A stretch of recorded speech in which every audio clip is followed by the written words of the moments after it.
Chapter 235 sangat kejam. Saat Yuli kembali turun ke bawah, dia memanggil Satpam. Melissa panik melihat Yuli yang kembali dengan amarah yang membara. Apa yang ingin kamu lakukan? Melissa yang panik saat melihat Satpam. Dia dengan sigap melindungi anaknya.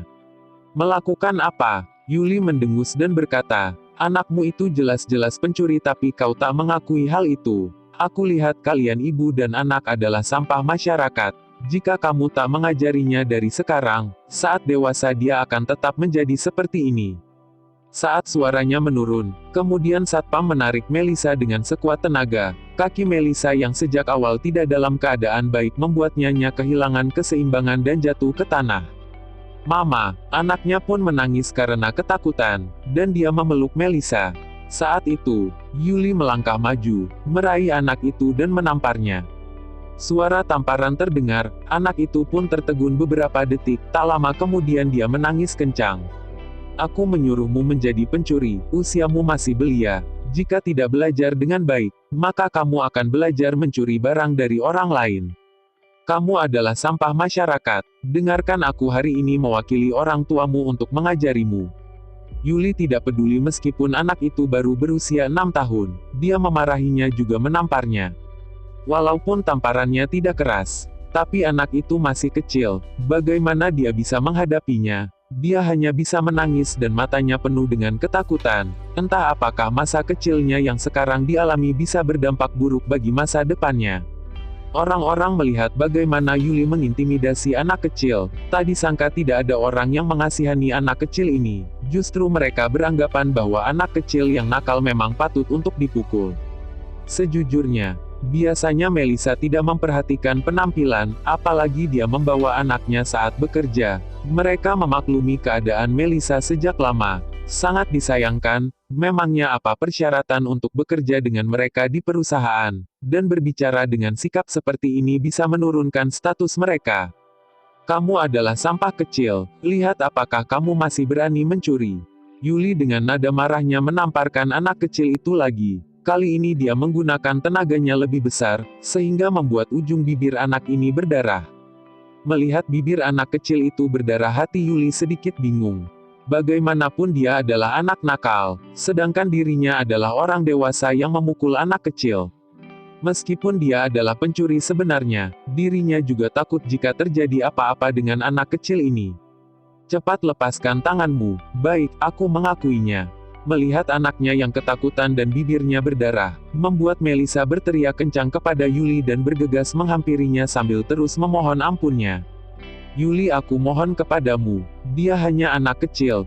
Jika kamu ingin memukul maka pukul saja aku mohon padamu. Melissa menangis lemah, dirinya sudah putus asa. Dia tahu jika Yuli memintanya untuk mengakui bahwa anaknya adalah seorang pencuri, dengan begitu perusahaan mempunyai alasan untuk mengeluarkan dirinya. Sebelumnya dia tidak mau mengakuinya. Sebab yang pertama anaknya memang tidak mencuri apapun. Kedua saat ini dia seorang tunawisma, LKK Teknologi memberinya tempat tinggal, oleh karena itu dia enggan untuk meninggalkannya. Tapi saat ini, melihat perbuatan Yuli sangat kejam, ditambah orang-orang di sekelilingnya tidak berperasaan, membuat dirinya putus asa. Akui sajalah, kalau begitu katakan, aku akan menghidupkan rekaman suara. Yuli berkata dengan dingin. Hati Melissa sakit sekali seperti teriris-iris pisau. Tetapi dia masih berkata dengan lemah, Yuli, aku minta maaf. Anakku adalah seorang pencuri. Dia telah mencuri lipstikmu. Aku akan menemukan cara untuk membelinya kembali dan menggantinya. Tolong biarkan dia pergi. Dia hanya seorang anak kecil. Supervisor Yuli, karena dia sudah mengakuinya, kupikir orang semacam ini harus diserahkan ke polisi, jadi dia akan ditindak secara hukum. Saran seorang teman laki-laki di kantor yang menyukai Yuli. Setelah nada bicara laki-laki itu mulai turun, Melissa seketika merasa lemas, dia pun diamankan oleh polisi. Dan anaknya akan dikenal sebagai pencuri. Namun Yuli memandang lelaki itu dengan pandangan bodoh. Teman laki-laki sekantornya itu pun cepat-cepat menjawab, namun saat itu suasana terasa canggung. Si anak hanyalah seorang anak kecil. Bahkan jika si anak benar-benar seorang pencuri, apalagi yang bisa dilakukan polisi kepadanya? Paling-paling, Melissa yang mengajar anak-anaknya dengan baik. Lagi pula, persoalan ini sudah direncanakan dengan baik oleh Yuli. Jika dia sampai ketahuan oleh polisi, dia juga tidak akan digugat. Kalian berdua cepat pergi dari hadapanku. Perusahaan ini akan segera mengeluarkan kalian. Setelah itu jangan pernah muncul lagi di perusahaan ini. Jika tidak aku akan membuat perhitungan dengan kalian. Setelah Yuli mengambil rekaman suara, dia bersiap mengantarkan rekaman itu pada Joansu. Melissa tak punya tenaga menarik anaknya. Raut wajah yang putus asa itu menatap keluar pintu sambil berjalan keluar dari perusahaan. Kak Melissa, kamu akan pergi kemana? Pada saat itu, tiba-tiba muncul sesosok bayangan di hadapan Melissa dengan wajah penuh tanya. Orang itu adalah Randy Lu yang baru saja datang. Melihat Randy Lu, air mata Melissa tak bisa terbendung lagi. Dengan nada menyesal dia berkata, Tuan Randy, maafkan aku telah mempermalukanmu. Randy Lu lah yang membawa wanita ini ke perusahaan, yang pada akhirnya dia dikeluarkan dari perusahaan ini. Wanita ini merasa sangat bersalah kepada Randy Lu, walaupun dia tidak berpendidikan, namun pada akhirnya dia mempermalukan Randy Lu. Kak Mel, sebenarnya apa yang terjadi? Dan lagi, muka anakmu seperti ada bekas tangan, apakah habis dipukul seseorang? Randy Lu mengerutkan kening, dan melepaskan anak ini. Pada saat ini, ada kemarahan dalam hatinya. Tidak peduli orang yang memukul ada di perusahaan maupun bukan. Dia tidak bisa memaafkan orang seperti ini. Tuan Randy, lupakanlah. Bukan masalah apa-apa. Saya sudah dikeluarkan dari perusahaan, aku akan membawa anakku pergi bersamaku. Melissa merasa tidak boleh lagi menyusahkan Randy Lu karena Randy Lu sudah banyak memberikan banyak bantuan padanya. Lagi pula, Randy Lu bukan siapa-siapanya, tidak mungkin setiap ada masalah selalu membebaninya. Sebelumnya, jika dia tidak diancam oleh Yuli, yang membuatnya sangat ketakutan, pada saat itu dia tak menelepon Randy Lu untuk mengadukannya. Kamu siapa? Apa yang kamu lakukan di perusahaan ini? Seorang satpam bertanya pada Randy Lu. Randy Lu menatap satpam itu, tapi tak mengatakan apa-apa, tapi pandangannya mengarah pada Yuli dan orang-orang lainnya. Randy Lu, ini adalah masalah perusahaan kami, tidak ada hubungannya denganmu sama sekali, aku mohon lebih baik untuk tidak ikut campur masalah ini. Yuli melihat kedatangan Randy Lu, awalnya dia merasa sedikit bersalah, tetapi mengingat kata-kata Joansu sebelumnya, membuatnya merasa tenang. Randy Lu memandang Yuli hanya sekejap mata, tak menghiraukannya. Tapi dia berkata kepada Melissa, Kakak Mel, tak peduli apapun yang terjadi selama kamu masih percaya padaku, katakan sejujurnya padaku. Aku yang akan membuat keputusan untukmu, hanya jika kamu benar, tak peduli siapapun itu, apapun posisinya di perusahaan ini, aku pasti akan membantumu. Melissa tak mengatakan apapun. Tapi dia melihat tatapan Yuli seolah-olah penuh dengan ancaman. Dia kemudian menggelengkan kepala dan berkata, lupakan saja, hanya masalah kecil. Kamu harus percaya padaku, aku benar-benar akan bertanggung jawab untukmu. Randy Lu melihat ada ketakutan dalam mata Melissa, setelah mendengar kata-kata tegas darinya. Kamu akan bertanggung jawab demi dia. Mendengar hal ini, beberapa rekan pria di sekitar Yuli langsung tertawa dan berkata, di mana akal sehatmu? Kamu pikir kamu ini siapa? Bisakah kamu membuat keputusan tentang perusahaan kita? Chapter 236 Kamu tidak punya hak. Yuli juga tertawa mengejek, Randy Lu, kamu pikir kamu siapa? Beraninya datang ke perusahaan kami untuk membuat masalah. Randy Lu tetap mengabaikan semua orang, hanya menatap Melissa, dan berkata dengan suara berat, Kak Melissa, kalau kamu masih tidak mengatakan yang sebenarnya, aku tidak peduli lagi denganmu, lagi pula si anak masih sangat kecil, teganya kamu melihatnya ditindas, hari ini kamu tidak demi dia meluapkan amarah, pasti bisa membawa bayangan yang besar untuk kelemahannya. Kamu harus tahu, bahwa sekarang si anak masih sangat polos, ini pasti akan mempengaruhi pertumbuhannya di masa depan. Jangan-jangan kamu ingin membiarkannya tumbuh dewasa tanpa memiliki rasa percaya diri. Mendengar kata-kata Randy Lu, hati Melissa gemetar. Meski suaminya adalah sampah, tapi satu-satunya harapan dia dalam hidup ini adalah putranya. Ia juga berharap putranya tumbuh menjadi seorang pemimpin.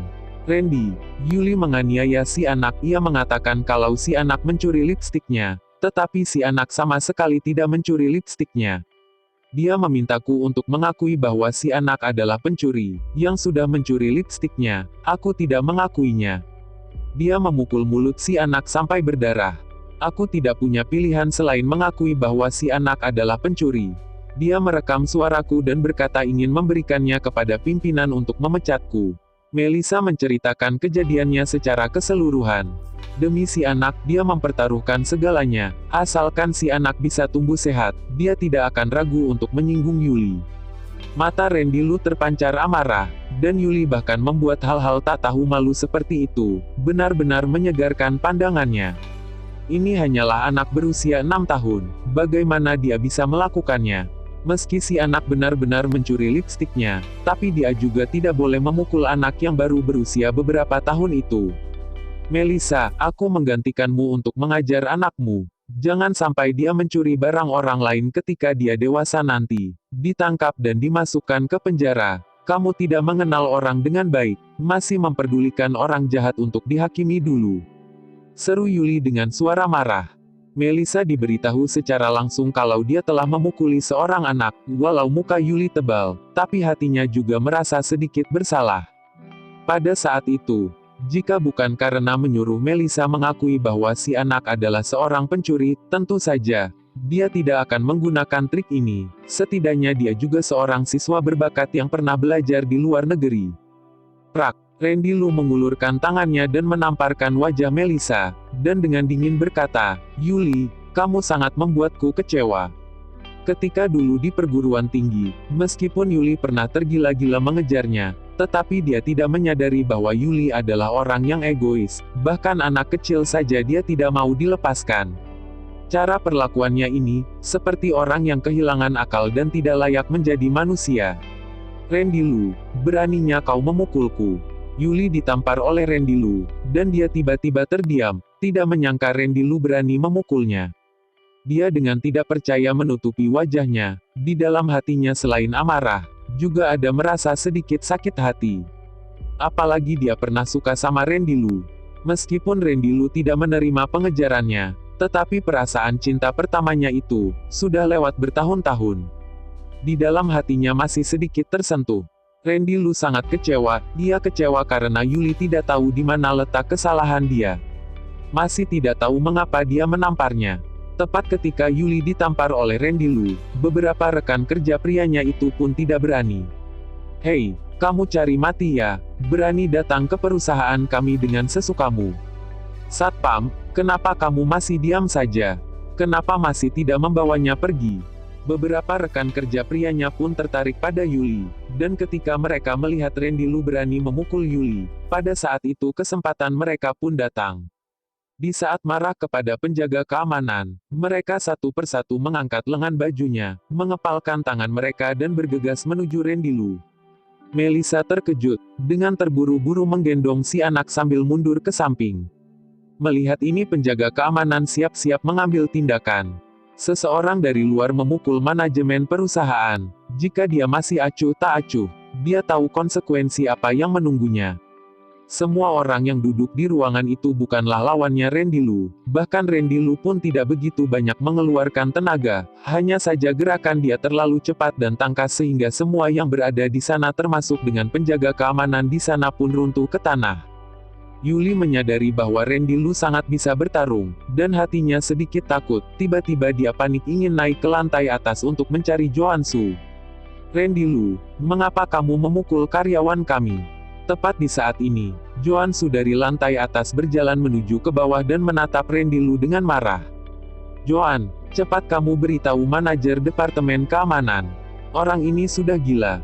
Dia bahkan memukulku, kamu lihat samping wajahku masih bengkak. Yuli melihat Joan Su dan langsung berlari, menangis dengan keluhan.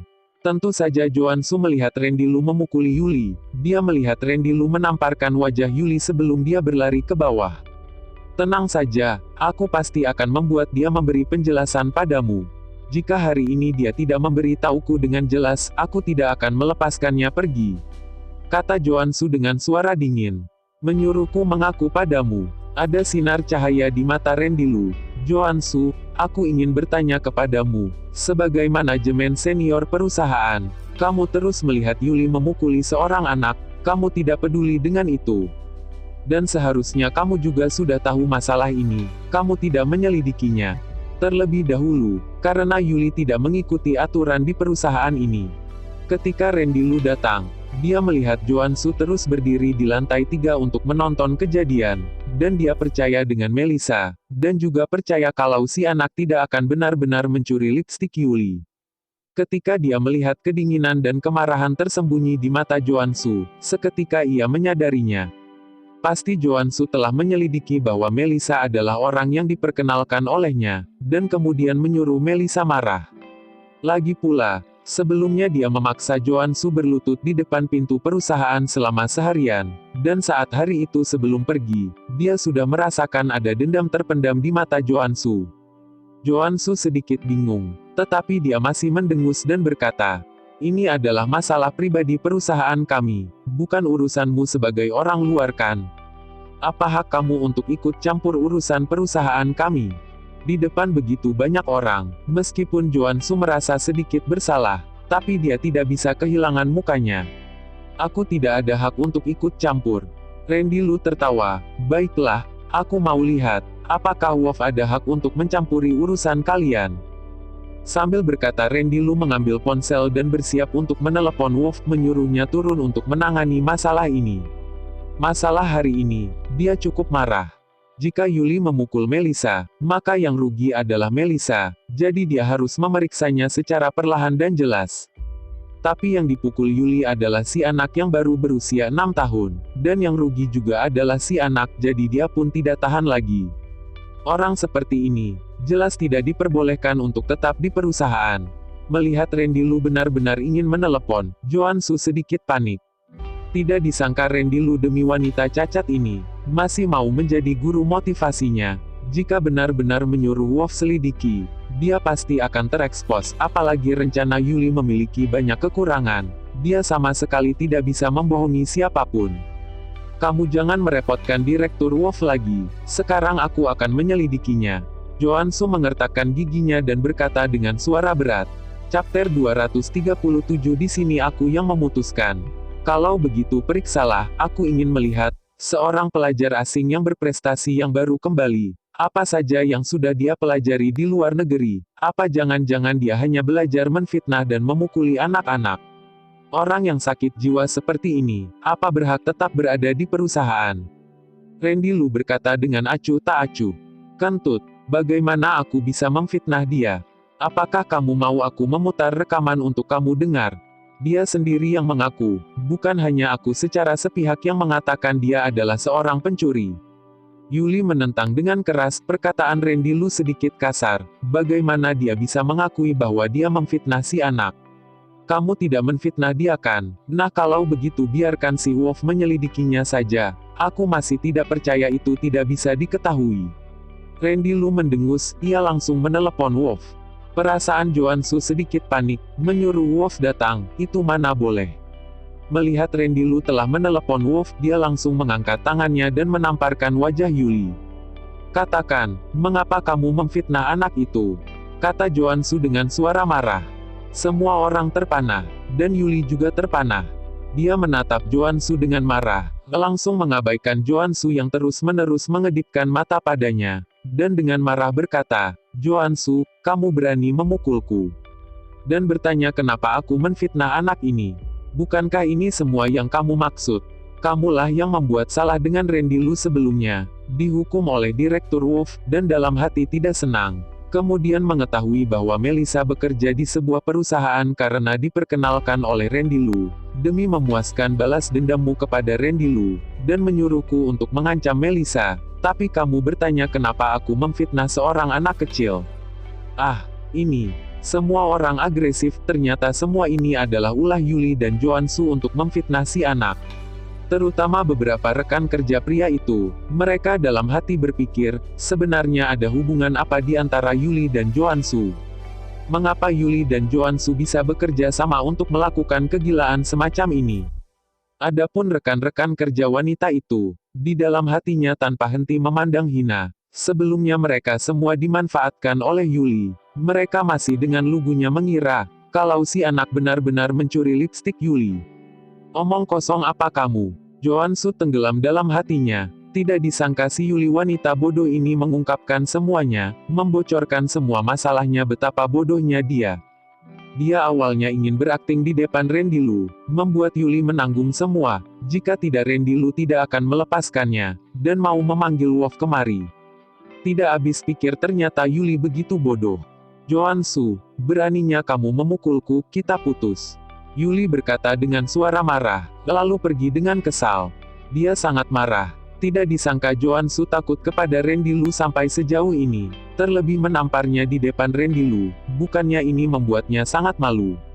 Apa? Putus? Semua orang melihatku, aku melihatmu. Tidak disangka yang selama ini mereka anggap Yuli sebagai wanita pujaannya adalah pacarnya Joan-su. Joan-su ingin mengejar Yuli, tetapi begitu baru melangkah, dia langsung berhenti lagi. Randy Lu melihat Joan-su dengan dingin, berbalik dan berkata kepada Melissa, "Kak Melissa, kamu pulang bawa si anak istirahat dulu, dan kembali lagi setelah 2 hari." Randy Lu, aku ingin mengundurkan diri. Melissa terpikir bahwa Randy Lu bukan dari perusahaan ini. Meskipun hari ini anaknya sudah terbukti tidak bersalah, tapi ke depannya, Randy Lu tidak mungkin membantunya terus, dia juga sungkan setiap kali meminta bantuan Randy Lu. Tenang saja, mulai sekarang, tidak ada yang berani menindasmu lagi. Jika ada yang berani menindasmu, aku akan memecatnya, kata Randy Lu dengan mantap. Wajah Joan-su sangat tidak enak dilihat. Mungkin dia memikirkan masalah Yuli. Dia tidak mengerti apa yang dimaksud Randy Lu. Tapi yang lain satu persatu menatap Randy Lu, dan perkataan Randy Lu ini sangat arogan. Meskipun mereka tidak seperti Yuli yang memfitnah Melissa dan anaknya, tapi perkataan Randy Lu ini membuat beberapa orang tidak tahan dan mulai menertawakannya. Bro, ini perusahaan kami, LKK Technoscience, apakah kamu sedang mengigau? Seseorang memandang Randy Lu dan menertawakannya. Bocah ini takutnya bukan orang gila, datang ke perusahaan kita dengan tidak berkata apa-apa, dan malah membual, dan masih mengira dia adalah bos besar perusahaan kita. Seorang rekan kerja pria yang baru saja dipukul jatuh oleh Randy Lu itu merasa sangat tidak senang dan menyindirnya. Semua orang dengan remeh memandang Randy Lu, bahkan Melissa pun tidak percaya bahwa Randy Lu benar-benar memiliki kemampuan ini. Menurutnya, Randy Lu sangat memiliki kemampuan, dan orangnya juga sangat baik. Dia adalah penyelamat ibu dan anak membidiknya, malah meluapkannya pada Melissa. Yuli bahkan membuatnya lebih kecewa. Jangan berbicara fitnah lagi, memukuli anak berusia sekitar 5-6 tahun, bagaimana dia bisa membiarkan mereka berdua tetap berada di perusahaan? Cih, apakah orang ini benar-benar gila? Beraninya dia berbicara begitu keras, dan mau memecat wakil manajer Joan-su. Cepat lapor polisi, aku rasa orang ini mungkin kabur keluar dari rumah sakit jiwa. Ya, bocah ini benar-benar sedikit tidak normal. Tadi dia memukul karyawan laki-laki di perusahaan kita, dan pada saat ini, dia mengancam akan memecat wakil manajer Joan-su. Dia pasti ada apa-apanya. Yang paling penting adalah, siapa yang memberinya keberanian, berani membual di perusahaan kita.